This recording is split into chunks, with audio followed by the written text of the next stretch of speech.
Hi again, everyone. I'm 2 News Chief Meteorologist Brett Anthony with this update on our Friday severe weather setup. And we know there is a chance to see severe weather, but a lot of it depends on many factors. We've talked about this all week long, the amount of cloud cover, how much instability we built up. Well, regardless, we do have a slight risk of severe weather on Friday all across green country, an enhanced risk, those areas in that darker orange color, that extends from eastern Texas up through southern Oklahoma and southern Arkansas. In fact, I could see a scenario where this is extended up just a little bit farther to the north, perhaps from Pittsburgh over toward Poto at some time on Friday. And then another area up here to the north, east central Kansas, west central Missouri, closer to the low pressure area, the surface low. I think that is a prime area that could see some very strong storms, maybe even tornadic supercells during the day. But let's start Friday morning, and we'll look at just some scattered showers that move through the area for the first part of the day.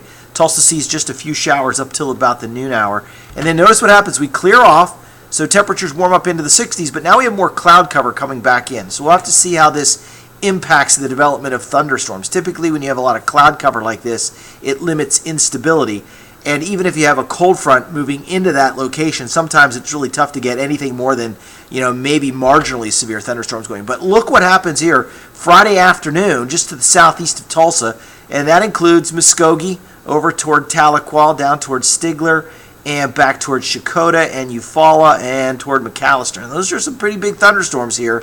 These dark reds would indicate potential hail cells, or hail cores, and so you could be talking about some large hail and damaging winds maybe off the leading edge of this as it moves to the east. I'm not saying that's what's going to happen, but that's the potential. Then you head into Friday evening, it quickly exits, and if you did notice, you saw how that kind of bowed out there, so there could be some wind damage here in parts of Cherokee County and maybe along this line here to the south into the southeast from, say, eastern Cherokee County through parts of Haskell County down into southern Pittsburgh County. So that's just one scenario that sets up. I picked out a couple of hot spots here.